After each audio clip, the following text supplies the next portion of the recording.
Hello there, this is the Shadow Ranger. I'm here to talk about Bound for Glory and where we go from here. I'm gonna start off with quick results. Mexican America defeated Inc. to retain the tag team titles. Austin Aries defeated Brian Kendrick to retain the X Division title. Excuse me. Rob Van Dam defeated Jerry Lynn in Full Metal Mayhem. Crimson defeated Matt Morgan and Samoa Joe in a triple threat match. Mr. Anderson defeated Bully Ray in a Falls Count Anywhere match. Velvet Sky defeated Winter, Mickey, James, and Madison Rayne in a four-way to become the new Knockouts champion. AJ Styles beat Christopher Daniels in an I Quit match. Jeff Hardy and Jeff Jarrett had a confrontation and a fight in the ring. Wasn't a match. Sting defeated Hulk Hogan, now gained control of the company. And Kurt Angle defeated Bobby Roode to retain the World Heavyweight Championship. Let's go through them piece by piece. World Tag Team title match.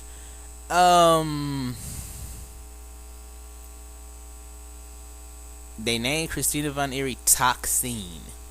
That's a very odd name. I get like Toxin. You just want to add a little something to it, like Toxin or Toxic. That's an odd name, but you know, this is the company that gave us Sarita and Rosita. They tend to give a lot of their women odd names. I don't know why, but Toxine, I'll get used to it. She was okay, but I think eventually they got to get somebody to back her up because there's two, Sarita and Rosita. There's two of them and only one of her, so there's only so much she can do by herself. We saw tonight she did try to stop them from interfering, but there's two of them, so they managed to cause enough distraction to help Mexican America win. I hope to see this feud continue a little bit. I think there's a lot more these two teams could do, but overall it's a fun match. I enjoyed it.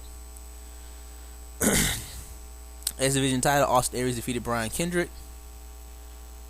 Just a good, it's a fast-paced X Division match. Not a whole lot to say about it. Where does Austin Aries go from here?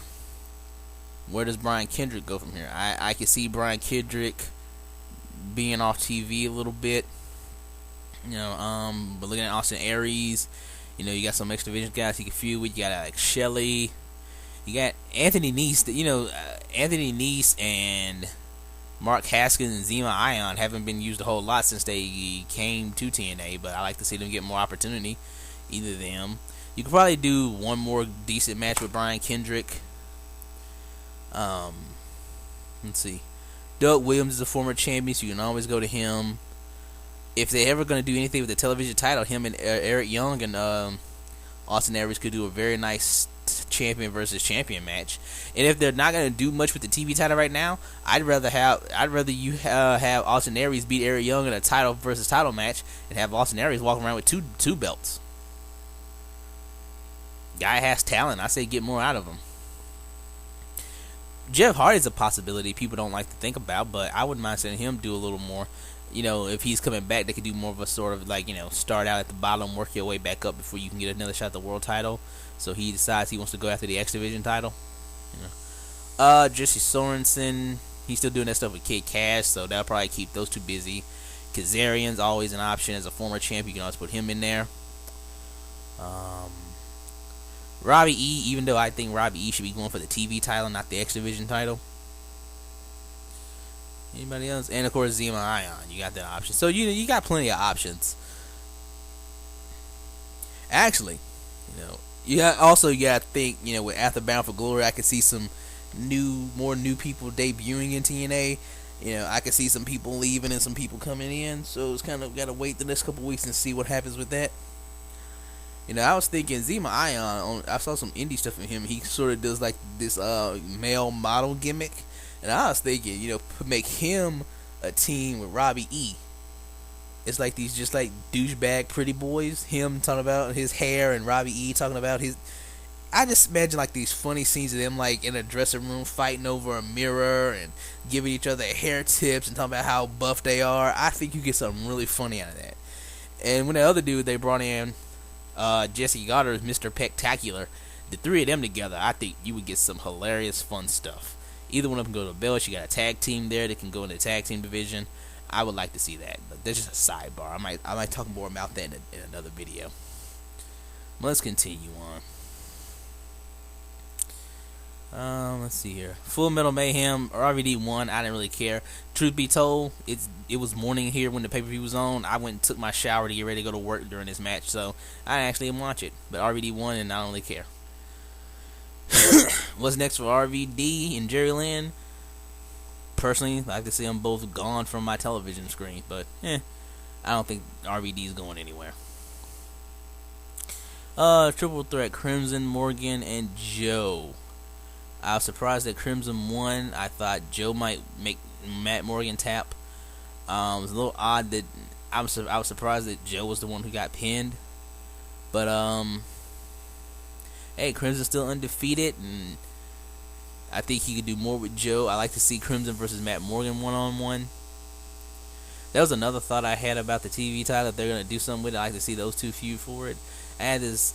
It was an idea I came up with like last year sometime. Do what I call it a friends to foes title tournament. Is where Dixie say, "Hey, Eric Young, you're not defending the belt. You made this belt into a joke. Instead of defending it, you're running around Hollywood. So I'm stripping you of it. And I'm going to crown a new champion. We're going to do this tournament." And how the tournament works is that instead of a singles tournament, it's a tag team tournament. And where the team that wins are named the number one contenders, and they face each other in a one-on-one match for the title. That way, there's a whole lot more people you can have involved in the tournament if you want to, and do tag matches instead if you want, instead of just doing singles matches. Because if you try to do a tournament, there's only so many people you can have spots you can do with TV time, and there's so many people who you'd want to see in it to get left out. Make it a tag team tournament. People got to get partners, and have Morgan and Crimson decide that they'll team up in the tournament to go for the TV title, and so when they win it, and then now they have to go 1-on-1 for the vacant title. But it was a fun match. I didn't have no problem with it. False count anywhere. Bully Ray did a fantastic promo before the match to make the crowd hate him. It was a fun, hardcore type match. I enjoyed it from beginning to end. Where does Bully Ray go from here? He got to find somebody new to bully. Where does Anderson go from here? He's trying to get himself, back into the title picture. But I can't see him being in the the actual title matches right now. So, looking at the roster, let's see.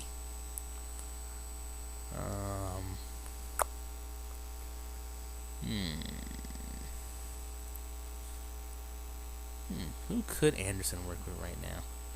Him going for the TV title, if they will hold that up, that could work. He could do some stuff with Pope, maybe. Yeah, Gunner. We've yet to see what's gonna happen with James Storm yet.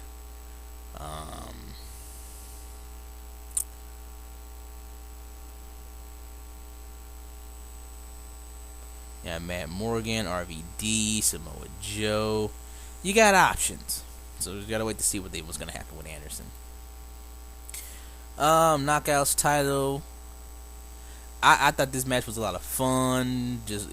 Karen is just great at getting heat. Just the blatant favoritism for Madison Rayne, and I think they telegraphed the mist too soon. Just Winter was kind of getting ready for it too soon, or either they moved too slow. But Velvet Sky won, which is what I thought was going to happen and what I thought needed to happen. I think Velvet Sky needs to get a very good run with that. She's the most popular knockout. I said before, I'll say it again. If John Cena's Superman, I'll make Velvet Sky Supergirl. Not as much, but she needs to be the old school, like Hulk Hogan style, where she gets beat down, sells her ass off, makes the big comeback at the win to overcome the odds and win. I would have her run with that belt for a while. If Karen's going to stay in charge of the Knockouts division, if Dixie Carter's going to let Karen remain the VP, you can do kind of like the whole Austin McMahon thing of her just stacking the deck against Velvet every month to try to get the belt off her. If not, I still say Karen becomes a manager and she starts managing every woman she can, throwing every woman she can get at Velvet. Jackie, ODB, Winter. I mean, let's run down the list. You got Angelina. Of course, you got to at some point do that match. Jackie, Madison, of course. Mickey is gonna want, still wants the match. If you want to do a face versus face thing, Mickey just wants to be the best. That title is what made the trifecta for her. So she's gonna want the belt back. ODB, Sarita and Rosita are an option. Tara, Winter. I mean, you can do. I'm not gonna do it right now, but I'm sure if I took the time, I could sit down and book a good 6-7 month title reign for Velvet Sky. Let me check my time. All right, I'm only at 10 minutes. I'm good. Let's see here. I just think overall Velvet winning was the absolute right move. Let's just hope nothing happens to mess it up. I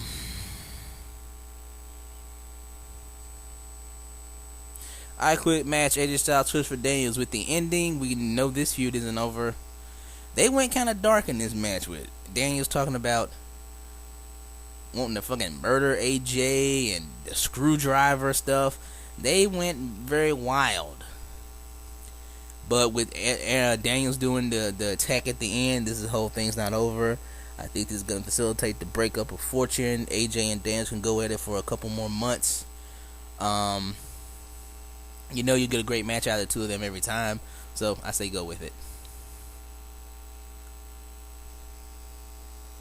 With the Jeff Jarrett, Jeff Hardy segment, obviously that's going to be Jeff Hardy's first feud back. I don't know what they're going to do with the whole, how he's going to be completely reinstated, but excuse me. I like Jeff Jarrett. I'm one of the few people in the IWC who really like him a lot. I think he's a guy who's very underrated, gets a lot of unnecessary hatred from the IWC. I personally love Jeff Jarrett a lot, and I look forward to seeing anything he's going to do. Him and Jeff Hardy feuding could be pretty good. Hulk Hogan versus Sting. And again, I gotta be fuck what you say guy.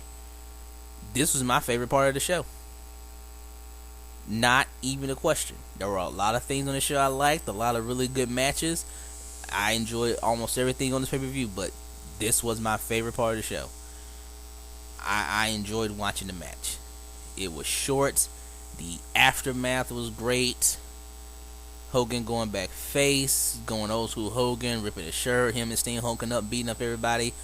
I thought it was fantastic. I enjoyed this match and the aftermath. I enjoyed this entire segment from start to finish. And I know a lot of people I know to a lot of people that is blasphemy for anyone in the IWC to say, anyone on YouTube to say that that they enjoyed the Hogan match. It was great. And I'll admit, I went into this match very skeptical. I went into this match afraid that it was going to be a train wreck, and it wasn't. It was great. I loved it. I loved it from beginning to end. I loved the match. I loved the outside interference with Hogan and Sting. I loved the beatdown was really brutal at the end. The Hogan Sting, Hulk helping Sting, and Sting looking at Hogan saying, "Help me, Hulk. Help me, Hulk. Help me, Hulk." And Hulk hulking up, ripping his shirt. It was classic Hulk Hogan, and it was fantastic. It got the biggest reaction of anything in the night. This was a keep in mind, people, this was a Philadelphia crowd. When you ever ask yourself why is it that TNA does so much with the older guys, this is why. This was Philadelphia. A good portion of this was an ECW crowd. Everybody expected them to shit all over this match. It got the best reaction of the whole night. The crowd ate it up. They loved it. I loved it too. I thought it was fantastic. What happens with Hogan and Sting now? I don't like having Dixie Carter on TV as a character. She's not a good actress. Excuse me.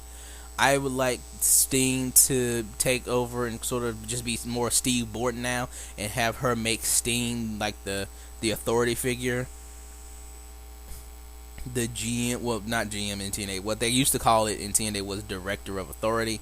So she puts Sting in charge, makes Sting the Director of Authority. Hogan and take more of a backstage role. I still think him being an ambassador for the company is very good. There's rumors they've re-signed. I've heard that he just re-signed an extension to keep him under contract through Bound for Glory. I've heard that he signed a 2-year deal. I don't know what's up. We gotta wait and see what happens with that. But hey, as long as Hulk's not on TV all the time, hogging up all the spotlight, I'm fine with it. But again, I'll say it. I had my doubts about this match. I'll admit I'm not, I'm sorry to say that I was wrong, but I'm not afraid. I'm not sorry to admit that I was wrong. It was fantastic. I loved it from beginning to end.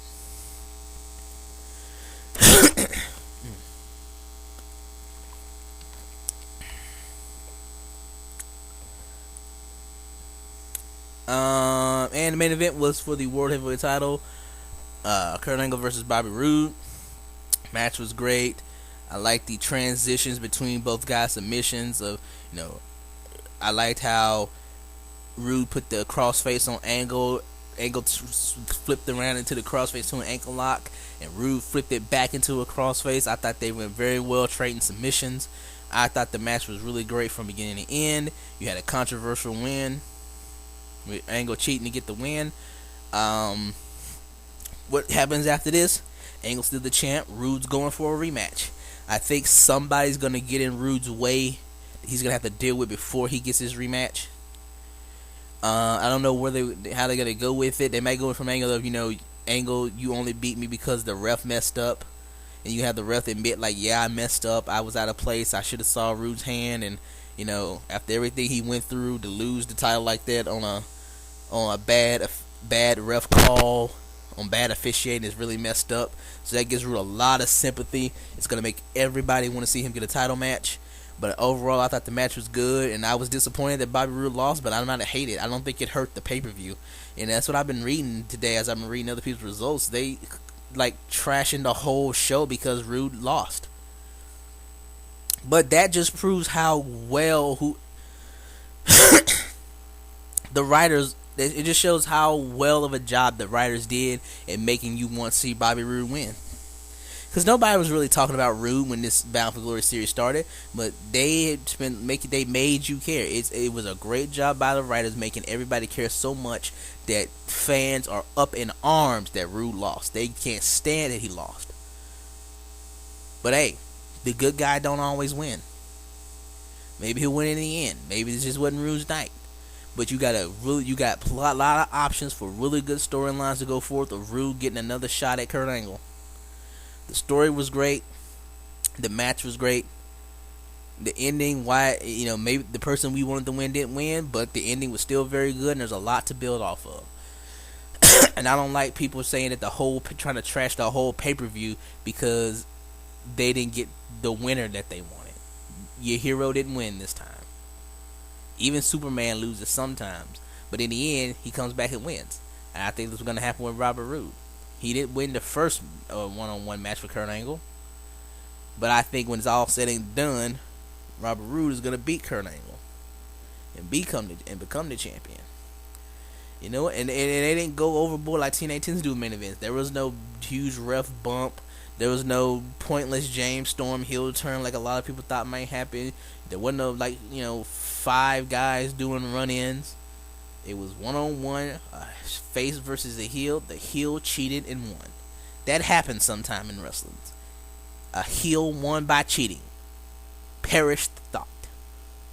Plus, there's nothing wrong with Kurt Angle being your world champion. When the argument is for the world champion is Kurt Angle or Robert Roode, you're good either way. But one thing I've read some people say today, as I've been, again, remember the time difference where I am. It's morning when the pay-per-view was on. The pre-show was 8:30 a.m. where I am in Korea. So, I watched the pay-per-view. I finished watching the pay-per-view around 2:30 maybe 2:30, 3 o'clock when I finished watching the pay-per-view. Because I had to go to work during the pay-per-view. Then I came back and watched the rest when I got back during my break. And I've been reading responses, and and one thing I've heard some people say that sounds just completely stupid to me. And if you feel this way, please, I'm begging you, please make a response video and explain why. But I've been hearing people say that because Bobby Roode lost, the entire Bound for Glory series was pointless. I don't know how you say that. First of all, you got some really good fresh matchups out of it. It built Bobby Roode up fantastically. It made people care about him so much that they are having fits over the fact that he didn't win. And just be in the series was that you get the title match. It didn't say that you won. You know, by that same logic, we have to say that this year's Royal Rumble was pointless because Del Rio didn't win the title at WrestleMania. And no one's gonna make that argument. Just because Del Rio didn't win, that doesn't mean the whole Royal Rumble is pointless. Just because that sometimes the guy wins the Royal Rumble and doesn't win the belt. It's rare. Usually the guy who wins the Rumble wins, but you know, it's not written in stone that the person who wins the Rumble has to win at WrestleMania, and there's no written in stone that the guy who won this series had to win at Bound for Glory. The series was a good idea. It had the execution was a bit flawed. They got to work on it if they do it next year. And maybe next year the guy who wins this series wins. And maybe the year after that the guy who wins the series doesn't win. Just because the guy won the Bound for Glory series doesn't mean he has to win the title at Bound for Glory. It doesn't void the entire series. And I don't get why people saying that. But again, if you believe that, if you truly believe that the Bound for Glory series was a waste of time because Robert Roode didn't win the title, please make a response video and explain your reasoning. I think you got some really great matches, a lot of hype for Bound for Glory. You turned the guy into a bona fide star. I think that it was a success all around. Just because Roode didn't win the title on his first try doesn't mean that it was a failure. He might win the belt on the next pay-per-view. Who knows? Maybe they want to save it for a different pay-per-view for him to win. Maybe they want to have him chase for a couple more months. Who's to say? But overall, I thought this pay-per-view was great. I enjoyed it from top to bottom. I enjoyed everything that I watched. Again, I think Hogan Sting was the most entertaining part of the show. The matches were all great.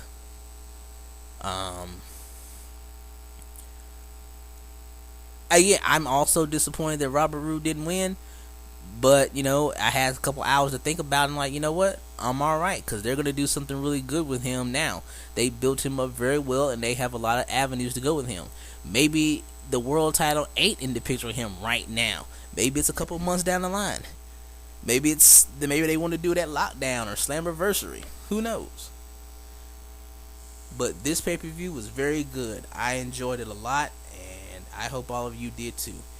And just because Robert Roode didn't win doesn't mean that you should throw the entire pay-per-view in the garbage can. I'm just going to say that.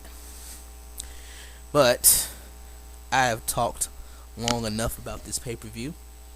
I hope we get a show just as good for Bound for Glory 2012. Unless those Mayans were right and we're all dead. But I don't think that's really true. Anyway. This is the Shadow Ranger. Thank you for listening. If you like my videos, please subscribe. You can follow me on Twitter at TJSMITH3. Have a nice day.